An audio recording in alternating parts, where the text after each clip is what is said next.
अस्सलाम वालेकुम मेरी प्यारी प्यारी यूट्यूब फैमिली, कैसे हैं आप सब। उम्मीद है सब बिल्कुल ठीक होंगे और मुझे मिस किया होगा। अगर आप मेरे चैनल पे नए हैं तो आपको बहुत ज़्यादा वेलकम। और ये मेरा नाम है अलवीना और ये व्लॉग्स मेरे और मेरी फैमिली के इर्द गिर्द रिवॉल्व करते हैं और आपको बहुत ही मज़ा आएगा यूएस फिरने का मेरे साथ। मैं आती हूँ, गायब हो जाती हूँ, आती हूँ और फिर गायब हो जाती हूँ लेकिन इस दफ़ा मैं प्रॉमिस करती हूँ कि मैं बिल्कुल गायब होने के लिए नहीं आई और मैंने सोच लिया कि अब मैं इसको सीरियस तौर पे जो है वो कंटिन्यू करूँगी। लेकिन उसके लिए मुझे आप लोगों का थोड़ा सा साथ चाहिए होगा क्योंकि मुझे तकरीबन 6 मंथ्स हो गए हैं कुछ भी अपलोड किए हुए और उसकी वजह से मेरा चैनल बहुत पीछे चला गया है। तो आप लोग इसी तरह से मेरे व्लॉग्स देखते रहें और मुझे सपोर्ट करते रहें। एक्चुअली इस दफ़ा हुआ ये था कि ईद के बाद हम लोग पाकिस्तान जा रहे थे तो मैं उसकी तैयारियों में बिज़ी हो गई और उसके बाद जब हम लोग पाकिस्तान गए तो वहाँ जाकर मुझे इतना मौका ही नहीं मिला कि मैं कोई भी व्लॉग बनाऊँ या कुछ भी, क्योंकि मेरी सिस्टर की शादी थी और 1 महीने के अंदर अंदर हमने पूरी तैयारी करनी थी। मुझे पता है कि मैं बहुत अच्छा कंटेंट बना सकती थी क्योंकि बहुत बाज़ारों में खज्जल ख्वार हुए हैं हम लोग और मुझे अपनी प्यारी प्यारी सी फॉलोअर्स भी मिली वहाँ पर। तो लेकिन ये है कि मुझे बिल्कुल भी मौका नहीं मिला और बच्चों के साथ शॉपिंग करना और बच्चों की भी शॉपिंग करना बहुत मुश्किल था। किसी दिन मुझे मौका मिला तो मैं आप लोगों को मेरे ड्रेसेस ज़रूर दिखाऊंगी और पिक्चर्स ज़रूर इंक्लूड करूँगी। बहुत मज़ा आया, 1 महीना तो पूरी शॉपिंग में लगा और उसके बाद जो शादियों का सीज़न स्टार्ट हुआ उसके बाद शादियाँ ही शादियाँ और मज़ा आ गया। प्लस ये हुआ कि मेरे साथ थोड़ा सा मिसहैप हो गया था। मेरा जो फ़ोन है वो पहले तो गुम हो गया, उसके बाद वो इत्तेफाक से 2-3 दिन बाद मुझे मिल भी गया। उसकी स्टोरी भी इंशाल्लाह मैं आप लोगों के साथ ज़रूर शेयर करूँगी। और एम्पोरियम में गुम हुआ था और फिर 2 दिन बाद मुझे वहीं से ही मिला। जब मैं वहाँ गई तो उन्होंने कैसे मेरी हेल्प की और कैसे मेरा फ़ोन मुझे वापस मिल गया इतने आराम से, वो भी मैं शेयर करूँगी। और दूसरी चीज़ ये कि उसके बाद मेरा फ़ोन ब्लॉक हो गया। जी, मेरा फ़ोन ब्लॉक हो गया। मैं अपना पासवर्ड लगाकर भूल गई थी और मैंने जितनी दफ़ा ट्राई किया अपना पासवर्ड लगाने का उसमें मेरा फ़ोन लॉक हो गया था और उसको वापस डाटा क्लीन किए बगैर मेरे पास कोई ऑप्शन ही नहीं थी कि मैं उसको ऑन कर सकूं। तो एंड पे करना ये पड़ा कि मैंने जो है वो डाटा क्लियर कर दिया और मैंने जो है फ़ोन को दोबारा री-इंस्टॉल कर लिया। उससे ये हुआ कि मेरा iCloud क्योंकि ऑफ था उसमें ऑलरेडी मेमोरी नहीं थी तो मेरी कोई भी डाटा सेव नहीं हुआ, कोई भी पिक्चर कोई भी वीडियो सेव नहीं हुई। लेकिन ये था कि क्योंकि मैंने इतने ज़्यादा व्लॉग्स नहीं बनाए थे तो शुक्र है कि मुझे दुख नहीं हुआ कि मेरी वो वाली सारी मेहनत जो वेस्ट हुई है। वीडियो में आप देख रहे होंगे उससे बड़ी खुशखबरी मेरे लिए ये है कि मेरे पेरेंट्स मेरे पास हैं। मेरे पेरेंट्स और मेरा भाई मेरे साथ ही आए थे पाकिस्तान से, तो इस वजह से इस दफ़ा मुझे कुछ इतना कम फ़ील नहीं हुआ, मुझे इतनी कमी फ़ील नहीं हुई किसी चीज़ की जिसकी वजह से मैं जो हूँ इस तरफ पहले नहीं आई। अभी 1 मंथ हो गया मुझे पाकिस्तान से आए हुए, लेकिन मैं इतनी ज़्यादा बिज़ी हूँ और इतना मुझे मज़ा आ रहा है उनके साथ कि अभी भी मेरा फ़ोन उठाने का बिल्कुल दिल नहीं करता। लेकिन बात यह है कि फिर आप लोगों के साथ भी कनेक्शन है और मुझे इंस्टा पे मैसेजेस भी बहुत आते हैं तो मैंने सोचा कि क्यों ना दोबारा से व्लॉग रीस्टार्ट किया जाए। फ़ोन गुम हो गया, फ़ोन लॉक हो गया और मेरा चैनल भी हैक हो गया था बीच में जो मुझे रिकवर करवाना पड़ा। तो ये सारी स्टोरीज़ हैं मेरे गायब रहने की। अब इंशाल्लाह मैं कंटिन्यू रखूँगी इस चीज़ को। और हम लोग गए हुए थे एक बहुत ही प्यारे से पार्क में, लेकिन आज इतनी सख्त ठंड थी यहाँ पर हमारे एरिया में नॉर्मल रहता है टेम्परेचर और बिल्कुल ऑपोजिट साइड पे जो अगर हम लोग अपनी खिड़की से देखें तो पहाड़ों के ऊपर बर्फ़ होती है। तो आप अंदाज़ा लगा लें कि 5 मिनट भी बाहर बैठो तो अभी भी मेरे हाथ फ्रीज़ हो रहे हैं क्योंकि बच्चे अंदर नाना नानी के साथ हैं, इतना शोर कर रहे हैं, वो लोग खेल रहे हैं आपस में, तो मुझे बाहर बैठ के वॉइस ओवर करना पड़ रहा है। कितना मुश्किल होता है ना वापस आकर वॉइस ओवर करना और एडिटिंग करना। मैं तो बिल्कुल भूल चुकी हुई हूँ सब कुछ और पूछ के मुझे करना पड़ता है भाई से कि अच्छा ये चीज़ ऐसे थी तो ये चीज़ ऐसे। तो खैर आप लोग बताएं आप लोग कैसे हैं। और पाकिस्तान का मौसम तो बहुत ही ख़राब था क्योंकि वहाँ पर स्मॉग बहुत ज़्यादा थी और आप यकीन करें कि एक दिन भी हमारी तबीयत 100% ठीक नहीं रही। मुझे भी जाते ही खांसी का अटैक स्टार्ट हो गया था, मुझे एलर्जी हो गई थी और बच्चों की भी तबीयत ऑन एंड ऑफ ख़राब रहती थी और पेरेंट्स की तो बिल्कुल भी ठीक ही नहीं हुई। जब हम लोग यहाँ यूएस आए हैं तब जाकर हमारी तबीयत में बहुत फ़र्क पड़ा।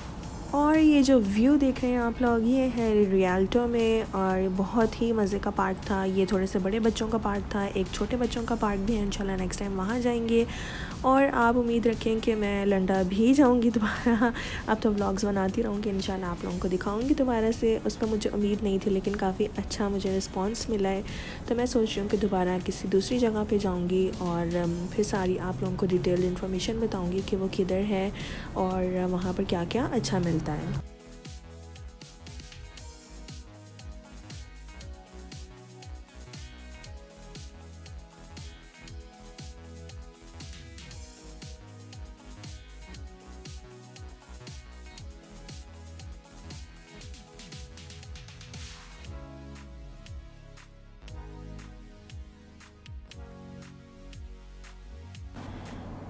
बच्चों की हुई थी छुट्टियां, तो हमने सोचा कि बच्चों को लेकर बाहर निकलते हैं। वैसे तो इतनी ठंड है, कहीं पे भी नहीं निकला जाता, लेकिन काफ़ी टाइम हो गया था हमें भी पाकिस्तान से आए हुए।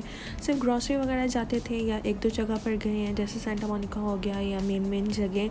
लेकिन सोचा कि चलो आज बच्चों को पार्क में लेकर जाते हैं। और आप यकीन करें कि सिर्फ आधे घंटे बाद हमारी ऐसी कुल्फ़ी जमी थी कि हम लोग फ़ौरन गाड़ी में बैठ के घर वापस आ गए। घर वापस आकर बनाई बिरयानी। लेकिन अभी इतनी ज़्यादा व्लॉगिंग की आदत नहीं है, तो मैंने कुछ भी व्लॉग नहीं किया। और अभी बस मैं बाहर बैठी हुई हूँ और साथ में हाथ में है गर्मा गर्म चाय का कप। मैंने सोचा टेढ़ी हो मेढ़ी हो, आज तो मैं वॉइस ओवर करके रहूँगी। हालांकि मुझे कुछ भी समझ नहीं आ रही और मुझे शर्म भी आ रही है करते हुए, क्योंकि मुझे कुछ आइडिया नहीं हो रहा कि मैं किस बारे में बात करूँ। अपनी हैकिंग की बात कर ली। बच्चों के साथ इंसान की रूटीन इस तरह की हो जाती है कि फिर और कुछ करने का दिल ही नहीं करता। लेकिन अब मैंने सोचा है कि इंशाल्लाह मैं अपने आप को भी टाइम दिया करूँगी और इसको as a me time use करूँगी। और आगे जो हम लोगों ने ट्रैवल्स वगैरह भी करने होंगे इंशाल्लाह, वो मैं सारे आप लोगों के साथ शेयर करूँगी।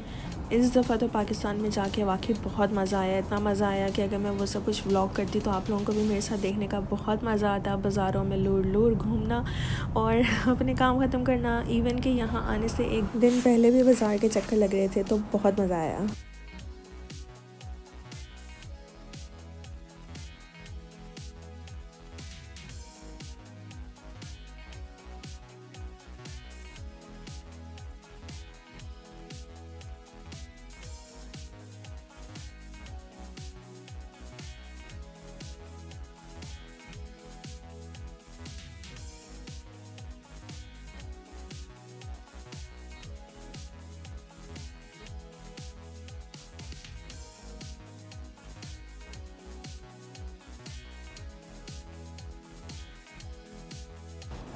अगर आप सोच रहे हैं कि इतनी कोविड में हम लोग बच्चों को लेकर बाहर कैसे आ गए, तो ज़ाहिर है ज़िंदगी है, ज़िंदगी तो इंसान ने गुजारनी ही है। और वैसे भी इंसान की अपनी एहतियात होती है। घर आकर बच्चों ने अच्छी तरह से हाथ धो लिए थे। वैसे भी बच्चे जो हैं वो थोड़ी थोड़ी देर के बाद सैनिटाइज़ करते रहते हैं, तो ऐसे कोई मसला नहीं होता।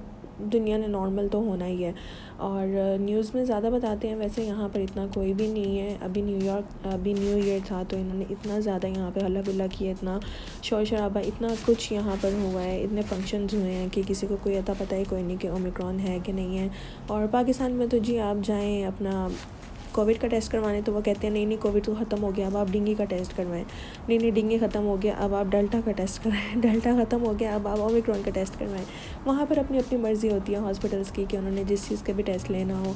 तो जिस तरह से मैं गई थी, मेरी तबीयत ख़राब थी, तो मैंने उनको कहा कि मेरा कोविड का टेस्ट कर लें, तो उन्होंने कहा कि नहीं आप कोविड को रहने दें, आप डेंगू का टेस्ट कर और वो आया भी मेरा नेगेटिव था। ये ऐसे छोटी छोटी चीज़ें हैं जो पाकिस्तान की मिस करते हैं कि पाकिस्तान में पाकिस्तान की अपनी बात है। एक पाकिस्तान और यूएस का कोई भी कंपैरिजन नहीं है। अगर मुझे ऑप्शन दी जाए तो मैं पाकिस्तान में खुशी खुशी रह लूँ, बशर्ते ये कि सिर्फ वहाँ का वेदर अच्छा हो और हवा में स्मॉग ना हो। क्योंकि सिर्फ स्मॉग की वजह से इतनी ज़्यादा तबीयत ख़राब रहती है कि इंसान जो है वो कहते हैं यार नहीं, फिर चलो अपने घर ही वापस चलो, जहाँ पर साफ़ सुथरा एटलीस्ट आपको माहौल तो मिल रहा है। अगर आप सोच रहे हैं कि किस चीज़ की वीडियो है तो पार्क से वापसी पे हम लोग आए थे सिलेंडर भरवाने, क्योंकि मैं गैस पे खाना बनाती हूँ। हमारे इलेक्ट्रिक चूल्हा है, वो भी इंशाल्लाह मैं आप लोगों के साथ आहिस्ता आहिस्ता शेयर करती जाऊँगी, आप लोगों को पता चलता जाएगा। क्योंकि जो नए हैं उन्होंने ऑब्वियसली मेरे पुराने व्लॉग्स में देखे होंगे, अगर आपने नहीं देखे तो जाकर मेरे पुराने व्लॉग्स भी देख लीजिए। और हम लोग आए थे गैस भरवाने के लिए, क्योंकि हमने घर जाके बनानी थी बिरयानी। और पेरेंट्स के आने का सबसे बड़ा मुझे ये फ़ायदा हुआ कि मेरे बच्चों को जो है वो नमाज़ अपने साथ पढ़ाते हैं, तो बच्चे ज़्यादा शौक़ से पढ़ लेते हैं। और मुझे इतना सुकून मिलता है ये सब देख के कि मेरे दिल से दुआ निकलती है, हमेशा इनको सलामत रखें, आमीन। आप लोग भी बहुत सारी दुआ कीजिएगा और मुझे दुआ में याद रखिएगा। आज का व्लॉग बस यहीं तक। अगर आपको पसंद आया तो लाइक, सब्सक्राइब, कमेंट ज़रूर कीजिएगा, शेयर कर दीजिएगा। मेरी तरफ से अल्लाह हाफ़िज़, दुआओं में याद रखिएगा।